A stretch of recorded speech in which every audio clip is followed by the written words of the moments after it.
Daniel 10. Didn't plan on preaching it this morning. Started leading me there. As we're going over this Christmas season, I was just sitting there thinking, over in Ephesians, it talks about the gifts that we receive when we receive salvation, and it really goes with what I was studying and just pondering today. And if anything, this message is just more for me to say it out loud to myself, just so that I can hear it to myself more than anything. The day that I accepted Christ in my heart and I received the salvation, as Lance was going over, and I hope to hopefully soon be going over, that veil was ripped from top to bottom. I was gained access to that throne room. I no longer have to go to someone to get my message through. I have a friend, I have a brother that I can get through this to. I ain't gotta be someone special. I ain't gotta have my name known. I ain't gotta be this person that has a high place or this high and mighty man. I could be that poor beggar, that filthy bag of rags like I am. I have access to the throne room, not because of me, but because of the blood that was applied to me that morning, and I accepted it in my heart. I'm thankful for that. But if you'd like to turn up and follow along, I'll be reading out of Daniel chapter 10. See, I wasn't really planning on continue on in Daniel, but as I just start to follow along, I'd really like to have Daniel as a friend, just to think about what this man has been through. This is 10 chapters of what Daniel's been through and how much of a strong prayer warrior this man's been. But we'll start at the very first verse. It says, "In the 3rd year of Cyrus, king of Persia, a thing was revealed unto Daniel, whose name was called Bethesar. And the thing was true, but the time appointed was long, and he understood the thing, and was understanding of a vision. In those days I, Daniel, was mourning in 3 full weeks, and I ate no pleasant bread, neither came flesh nor wine in my mouth, neither therefore did I anoint myself at all, till the 3 whole weeks was fulfilled. And in the 24th day of the 1st month, and I by the side of the great river, which is Heineken, and I lifted up mine eyes, and looked, and behold, a certain man, clothed in linen, whose loins were girded up in the fine gold of a pause, and his body was like the beryl, and his face was appearance of lightning, and his eyes the lamps of fire, and his arms and his feet the color of polished brass, and a voice of words, the voice of multitude. And I, Daniel, alone saw the vision, for the men that we saw was not the vision, but a great quaking fell upon them. And then they fled to hide themselves. Therefore I was left alone, and saw this great vision, and reminded no strength in me. And the comeliness was turned into me to cut cooperation, and I retained no strength, yet I heard the voices of his words. And I heard the voices of his words, and then I was deep asleep on my face, and my face toward the ground. And behold, a hand touched me, in which he set upon my knees, and upon the palms of my hands. And he said unto me, O Daniel, a man greatly beloved, understand the words that I spoke unto thee, and stand upright, for unto thee I am now sent. And when he spoke unto these words unto them, I stood trembling. And then he said unto me, Fear not, Daniel, from the first day thou didst set thine heart to understand that thou chastise thyself before God. Those words were heard, and I am come for thy words. But the prince of the kingdom of Persia withstood me for 21 days. But lo, Michael, one of the chief princes, came to help me, and I remained there in the kingdom of Persia. And I come to make thee understand thou shalt befall thy people in later days. Forget the vision for many days." See, that's what I want to focus on today right there, is those 21 days. See, this man Daniel here, he was in a time of mourning. See, we've all been in a time of mourning. We've all been in a time of prayer. And I started to think of things that I've prayed for, things that I've really wanted, things that I've really wanted in my life. And we've been praying about something. I've been praying about something in my life to change for a while now. But I started to think, have I really been praying like Daniel prayed here? Or is it just kind of like me walking by something saying, man, I want something to change, and then just saying that and walking on by? See, I was thinking as we were sitting there playing instruments, if I walk by this guitar and strum it, technically I played that guitar. If I walk by every day for 21 days and strum that guitar, technically I played that guitar for 21 days. Yeah. But on that 21st day, if I got up here and told you I've been playing this guitar for 21 days, you would expect a song out of me. You would expect me to play something out of that. Yes. But yet nothing would come except me strumming that. See, that's the same with prayer. See, when Jesus was teaching his disciples about prayer, he was telling them about this. He was telling them not just to do these repetitions. That's exactly what we do sometimes. Yeah. That's exactly what I do sometimes. I sit down at dinner sometimes and I just say the same prayer I've said weeks and weeks, days and days. Lord, bless this food. Let it be nourishment? Do I really mean that, Lord? Do I really mean to let this be nourishment? Lord, am I just saying the same things so I can eat? Lord, do I really mean the things I say before I lay down my head at night? Or am I just saying the same things so I can lay down and check that off my list? Am I really meaning the things that I really want? Am I just saying these things so I can check them off my list? See, prayer is something we have. It's something we've been given as born-again believers. It's something we were given as a gift to receive. That's something we were able to talk to God. Something we want our life to change. Something we want to see change. The ones around us that are lost. The ones that we can see that are going through something we want change. But yet we just use it as sometimes we need it. We go through all these stories I've heard about people that have prayer. Whenever Johnny was in the hospital and Dan was not in a place to pray, Isaac came in and he was there. He was able to pray. What if Isaac wasn't there? See, those are the people we want in our lives. Those people there that are able to pray. Like Daniel was here. He was 21 days. There was something going on in his life. He could have chose something greater than God in those days. He could have chose something. And after day one, we're all strong on that first day. We can all do that fasting that first day. Maybe those first couple of days, we're strong in that prayer. Lord, help me. Lord, come on, change this in my life. Those first couple of days, and then there's no answer. There's no answer when we get to that week 2, and we're kind of weak in there. Well, maybe he'll hear me this week, and we start to go until about day 10, and we'll say, well, maybe he's busy right now, and we'll start to just put it in there every other day. And then that third week comes along, and we'll just say it every 7 days. Every time we're at church, that Sunday and that Wednesday, and yet then eventually it's just every month, or every time it passes through our head. See, I feel like sometimes we're that prince of Persia. We send that demon out there upon ourselves. We send that demon to stop that blessing upon us. We send it out there. Say, Lord, this grain right here, this grain of mustard seed I'm supposed to have of faith, Lord, I don't want it right now. I know this is too great for you to do. I know this is something above you. I look around the world and it tells me it's too big for you right now. This is something I have to go to the doctors for. This is something I have to go see professionals for. You're not the one that I need to go see for. This is greater than you, God. I can't put my faith in you because you're not big enough for it, God. I got to put my faith in the world. I got to put my faith in everything but you, Lord. This is exactly where I got to go, Lord. You aren't here to answer my prayers. You ain't been here to answer my prayers. I prayed for you for 21 days, and yet you ain't called upon me. Who do you think you are, God? I deserve answers. It's been 21 days, and you've yet to answer me, and yet we are so small in this world, and we think we're bigger than our God. We think we're bigger than the Creator. We think we're the ones that have the power in this conversation.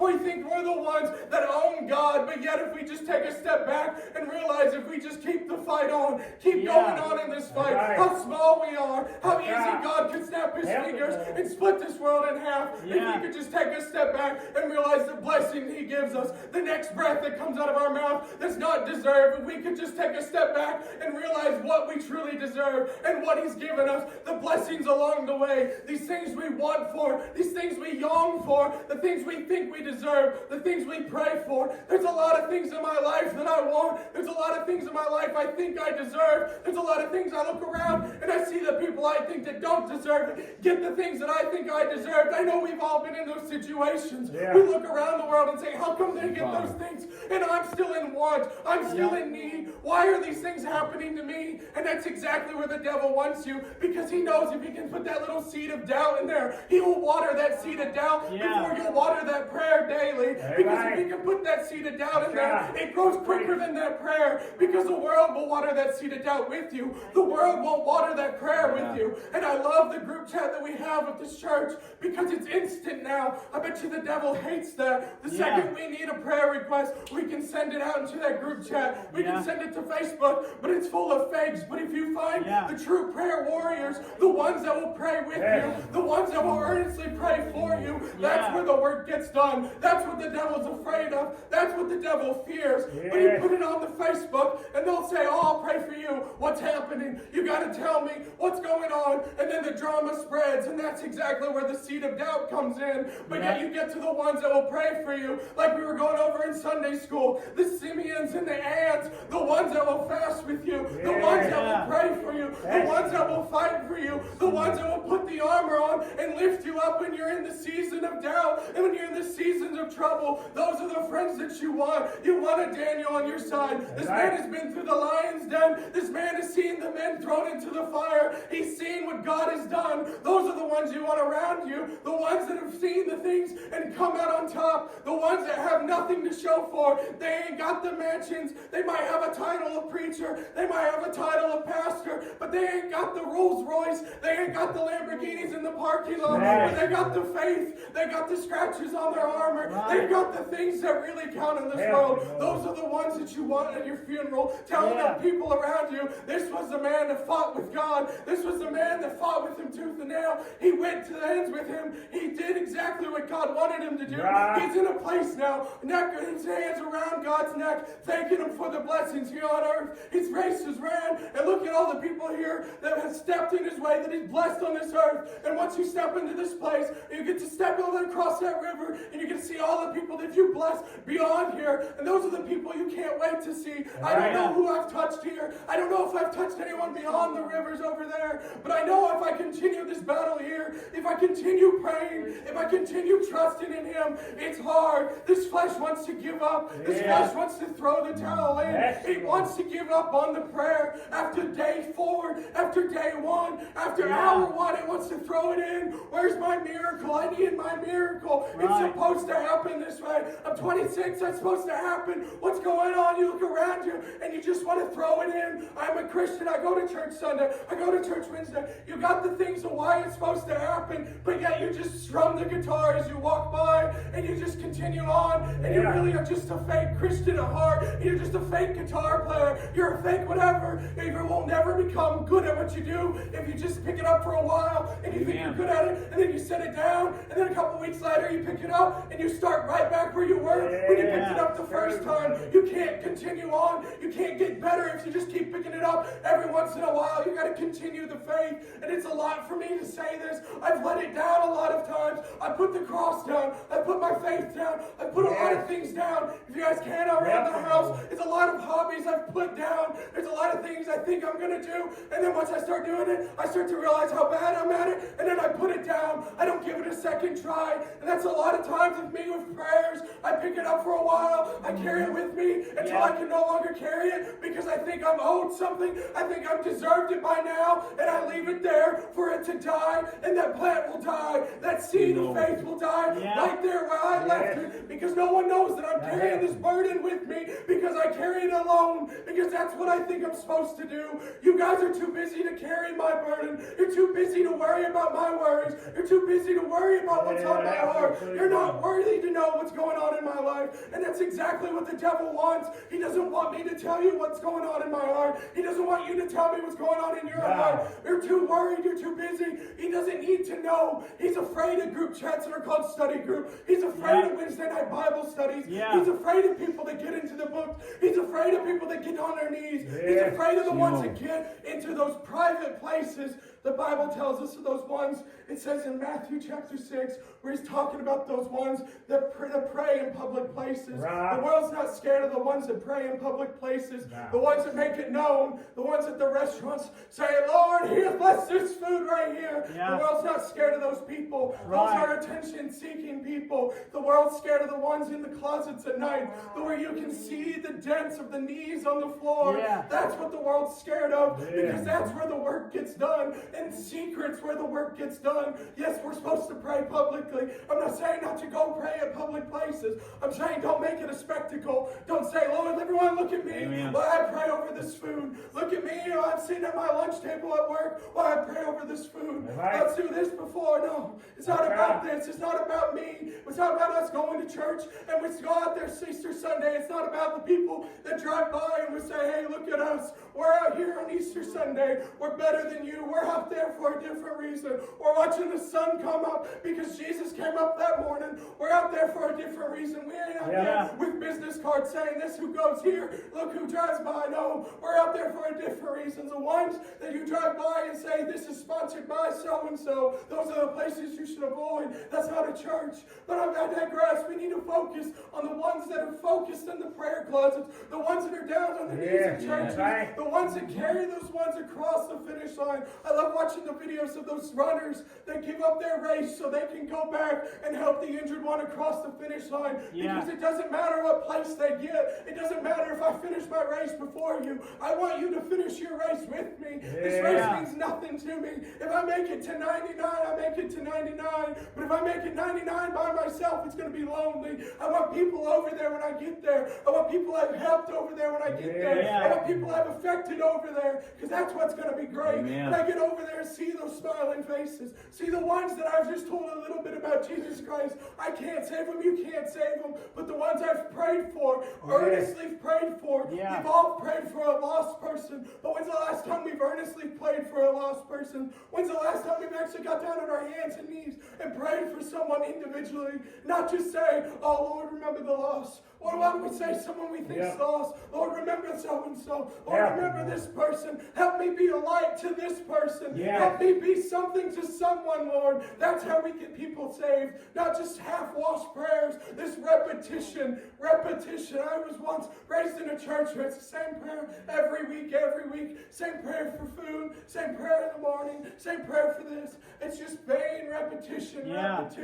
It meant nothing. It's vain and vexation at the end of the day. It didn't matter what I was saying, because I just was saying it to follow a crowd. I want to get to a place like this place right here, when we come together at the altar. Jeff saying something different than Lance, Isaac saying something different than me, but at the end we all say amen. We all know where it's going. Sometimes my prayer doesn't go beyond the ceiling, but someone might say, Lord, remember Casey. Remember Casey's prayers. And that prayer might get a little bit further because someone remembered me. Just a little old me, because I'm not worthy of it. I'm not worthy for my prayers to receive that ceiling. We're not worthy to receive your prayers. But someone died for me. Someone died for you. That veil was open up. So I ain't got to go in the room with someone to tell them my prayers. I ain't got to go to Lance and say, Lance, this is what I need. Can you get it to the big man? I need to go kill an ox now and get this to the big man. No, there was a lamb that came and died on a cross.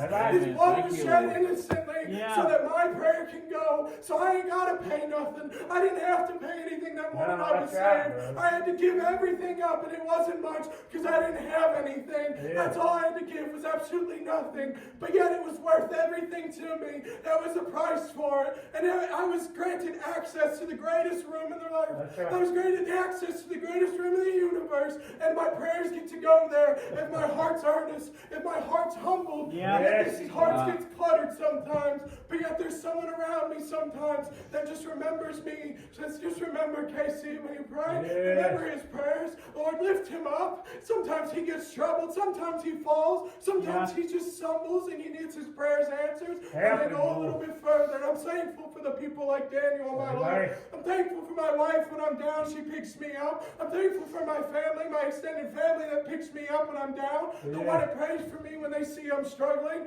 Those are the people I want in my life. My church family around me when they see my head at the floor at the church service and they know something's wrong. And they say, Lord, just remember Casey. Something's wrong with him this week. They just don't know what it is. He got in his car and left right after church. I know that's not normally him. They can see these signs. As good Christians know. They don't sit there outside in the parking lot and go, boy, something's wrong with Casey now. Let's all gossip and backbite about him. No, they sit there and pray about me that night. I'm thankful for those people.